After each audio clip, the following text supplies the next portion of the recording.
Pasok na sa semifinals ng FIBA Olympic Qualifying Tournament ang Gilas, Pilipinas. Ito ay sa kabila ng 96-94 na pagkatalo sa koponan ng Georgia nitong Huwebes sa Riga, Latvia. Kung bakit at kung sino ang kanilang mga kalaban, alamin sa ulat ni Daryl Oclares. Nakalasap man ang kabiguan sa kamay ng Georgia, aabante pa rin ang Gilas Pilipinas sa semifinals ng FIBA Olympic Qualifying Tournament. Kasunod ng kanilang panalo kontra Latvia, sumabak ang Pilipinas laban sa Georgia na determinadong tambakan ang Gilas ng higit sa 18 puntos para makuha ang ikalawang pwesto sa Group A.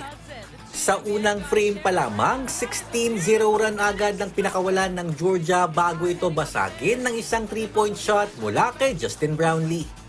Dito na nanumbalik ang laro ng Gilas na pinababa pa sa 12 ang lamang ng Georgia matapos ang first quarter.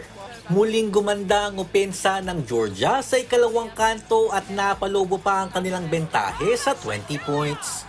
Pero dahan-dahan din itong binura ng pambansang kupunan sa second half at nagawa pang makalamang sa third quarter mula sa dalawang free throws ni Dwight Ramos.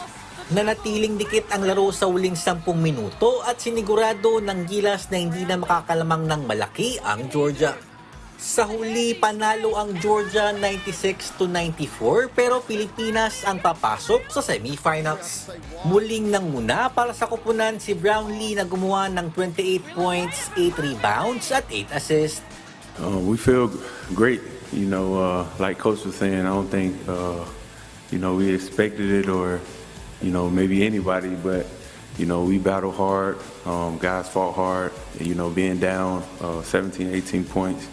We probably got a little down, but we still didn't lose our confidence. So just got to give a lot of credit to Georgia.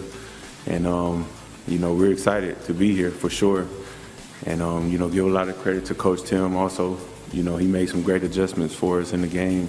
Binigyang papuri naman ni Gilas Pilipinas head coach Tim Cone ng ipinamalas na determinasyon ng kanyang mga manlalaro dihado man sa ilang mga tagpo ng laban, dagdag pa ang kawalan ng big man na si Kai Sotto.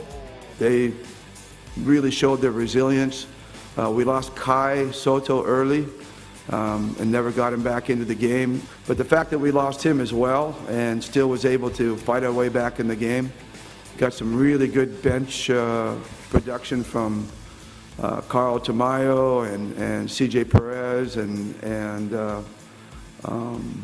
Kevin Kimball and Japeth Aguilar, our veteran, our captain.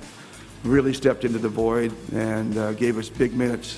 Makakatapat ng Pilipinas ang world number 12 na Brazil sa semifinals ng Olympic qualifiers na aarangkada sa Sabado ganap na 8:30 ng gabi oras sa Pilipinas. Daryl Oclares para sa Pambansang TV sa Bagong Pilipinas.